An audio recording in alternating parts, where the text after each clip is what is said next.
Hi, I'm Mrs. Painter. Welcome to my kitchen. Please like, share, and subscribe. Today we are making cruciferous kraut. Let's go ahead and turn over here to our work surface. So what we have here is we have some Brussels sprout leaves, we have a red onion, we have Redmond sea salt, we have peppercorns, dillweed, garlic, and the secret ingredient is zucchini. So this is my recipe, and what got me on this is I tried growing cabbage this year, and as soon as it got warm, it bolted. That was really disappointing. I got to thinking, well, what about these cauliflower leaves? What about the broccoli leaves? What about the Brussels sprout leaves?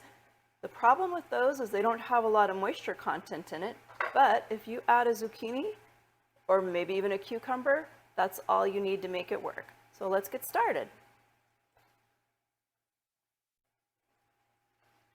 We're going to chop this up just like we would if we were chopping up cabbage. Get it really fine.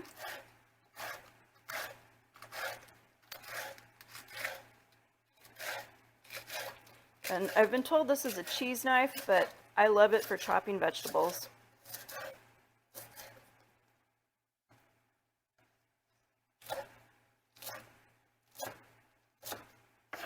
And you want to use about as much Brussels sprouts leaves as if you had a head of cabbage.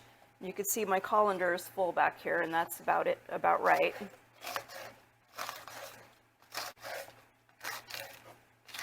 If you're somebody who likes collard greens, you will love this. And it's a super good way to get some probiotics and prebiotics in your system.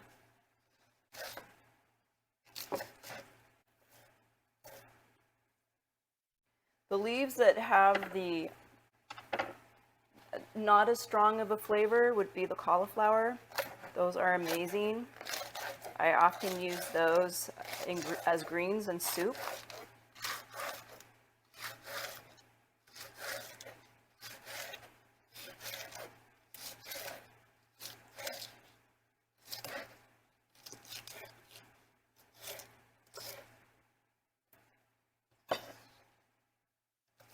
If you're new to fermenting, Mason Tops has a really good book out and a kit that has recipes. It has a vented silicone lid. It kind of looks like a baby bottle, so it lets oxygen in but keeps bugs out. And it also has what looks like a glass hockey puck, which weights your vegetables down. And that's important because we're going to want to keep our vegetables underneath the surface of the water.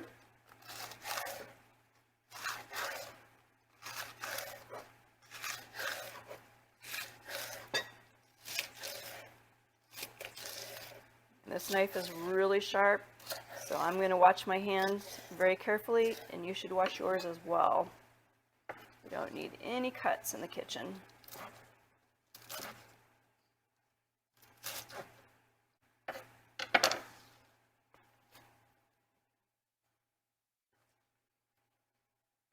All right, at this point, we're going to go ahead and add some of our Redmond sea salt. The sea salt helps with removing moisture from the leaves, and it also is part of the preservation process, so this is a component that you have to have.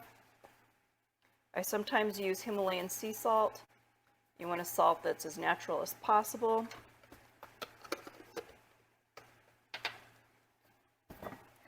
And let's just give this a little mix around.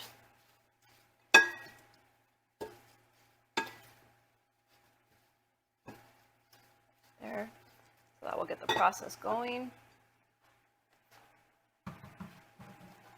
Next, let's go ahead and do our onion. I'm using a red onion. You can use whatever onion you'd like. And I'm going to save the peels off of this, and I'm putting it in my compost bin because there are a lot of nutrients in the skins of onions. It's a good idea to start learning how to put these kitchen scraps to use. Alrighty, let's go ahead and slice this up. And I'm going to slice mine and then chop it fine. You can do it however you'd like. Some people might like strands of onions in their kraut. Another thing I'm going to do is I'm actually going to keep this part right here, these roots intact, because what I've learned is you can actually replant this in the ground and grow a whole new onion. So if you take this outside and stick it in the dirt like this, give it a little bit of water, you're going to get a whole onion. It might not be as big as the one that we just chopped up, but it'll be an onion. What a great way to reuse.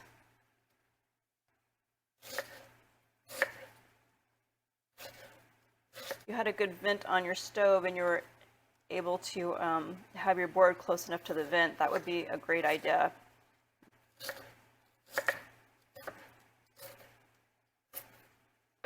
And it doesn't have to be perfect, just chop it up pretty regular so the sizes are regular.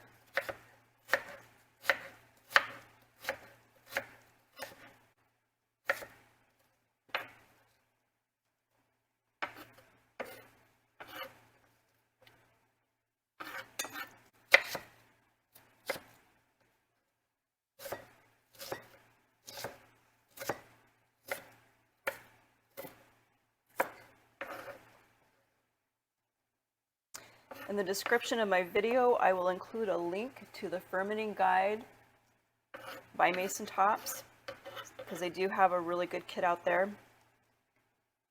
Okay, let's just give this a little stir. Mix our onions in.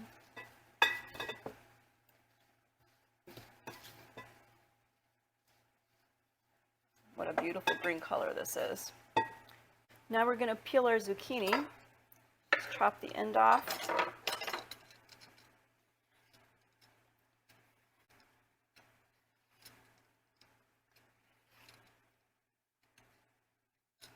So any of y'all have a lot of zucchinis you don't know what to do with, this is another use for them.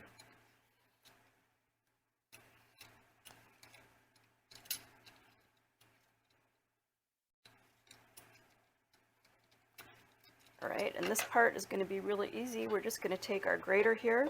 We're just going to grate this into it.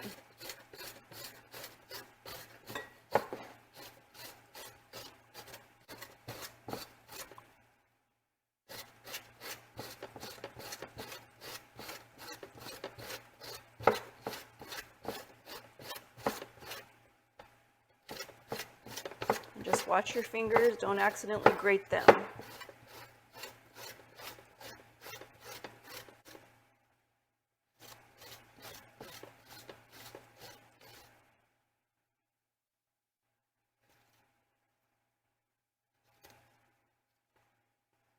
right, I think that's good enough. Get all of that into our bowl. We don't want to waste any of it.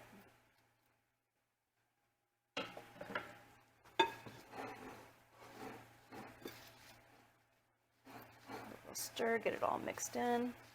Oh, and I almost forgot, we're going to put some garlic in this too, so I guess I'm not quite done with my cutting board. Let's grab that back.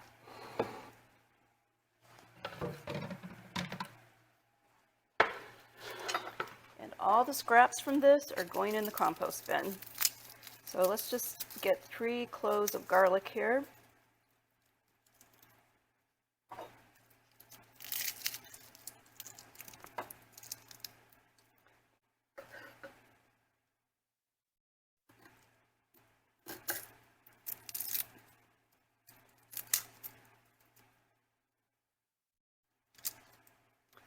All right, let's just slice these as fine as we can.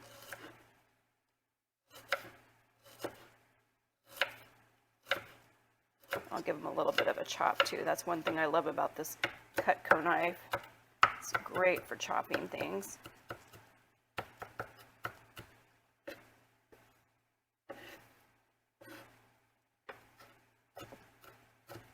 If you don't like garlic, you don't have to put it in. And if you don't like onions, you don't have to put them in. Just pick something that you like. I'm going to be using peppercorns and dillweed as well. The only thing that you absolutely have to put in there is the salt and the zucchini with the leaves for the moisture content. And the other seasoning, it's totally optional what you choose to put in there.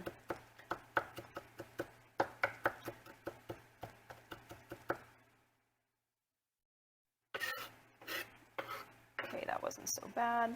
Let's see if we can get this in.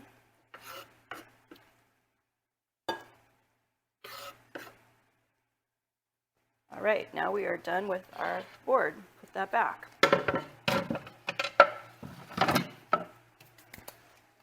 this a little stir. It's getting very colorful now with the different vegetables we put in here. Let's go ahead and add our peppercorns. I'm just going to eyeball this. Like maybe, I don't know, maybe 10 of them. And I'm going to use a teaspoon of the dill weed.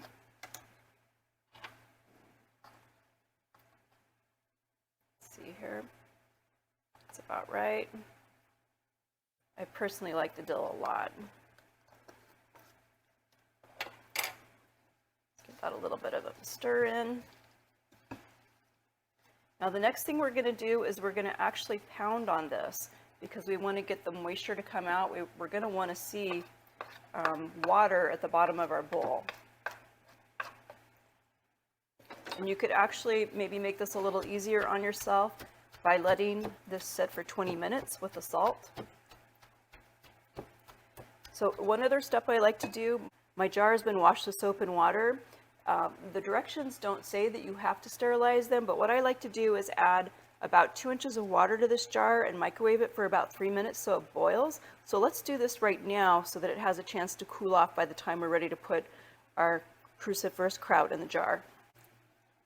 I just feel like that makes it a better opportunity to avoid any possible bacteria or germs that you're not aware of that could be lurking, because when you go to this much work, you don't want to have a failed product. All right, back to our kraut. This is also for mason tops. If you don't want to have one of those, you can also use one of these big, heavy-handled wooden spoons. I'm going to pause this video. So I pounded on this for about 20 minutes. What you need basically is by the time you get this in the jar and you push it down, there needs to be a water content that comes above the level of the vegetables. So let's see if we can go ahead and get these vegetables loaded in our jar. I have this canning funnel, and this is a wide mouth jar, which I personally find to be the easiest for this kind of project. And let me change the angle a little bit so you can see better.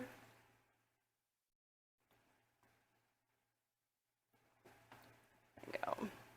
So we're just going to use our canning funnel to put all these vegetables down in our jar, and you hopefully can see a little bit of the moisture that's dripping out of it and running down into it.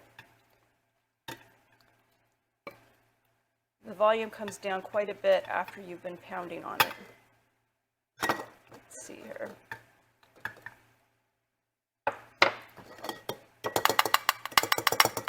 To go down, and I'm using a quart jar. You could use a smaller jar, but then you would need 2 if you're doing this recipe.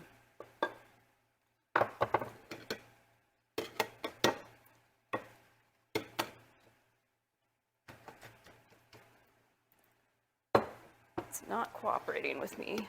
There we go.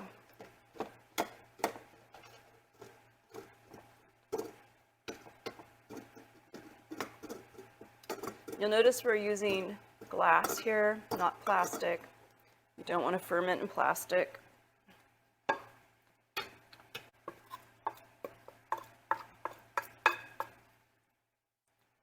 Let's get this pushed down in here. It's going to work out just about perfect. The capacity of our jar.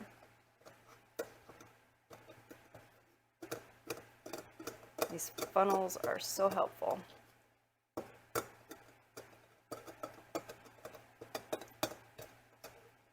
Right, and this stick that we've been using, look, now you can go like this. Can you see the moisture coming up, the water, the liquid?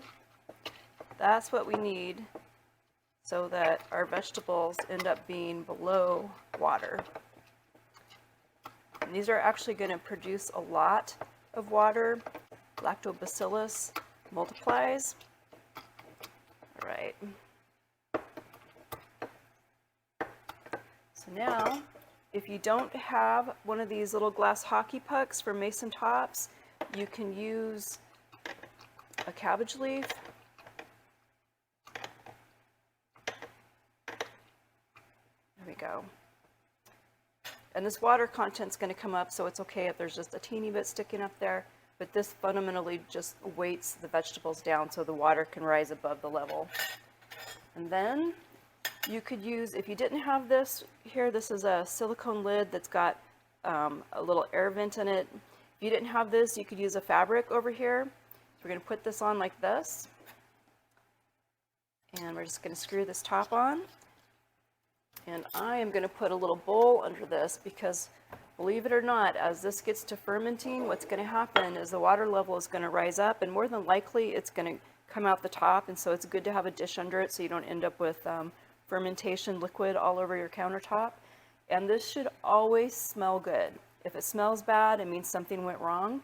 And we're going to leave this on our countertop between 3 to 5 days, depending on how warm your home is. If you're in a cooler climate, probably 5 days, but where we are right now, it's going to be 3 days. And let me go ahead and show you a jar of Cruciferous Kraut that I've already processed. I try to keep this going all the time. You don't really eat like a whole bunch of it at any given time because it does have quite a bit of salt in it, but I like to add it as a top to my salads. Also, sometimes I'll mix a little bit of it in with some beans, like if I want to just have, I don't know, some beans and add a little flavor to it. But there you go.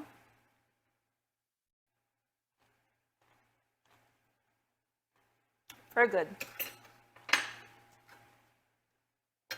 Now, if you had a root cellar, you could actually keep this for about 6 months in your root cellar.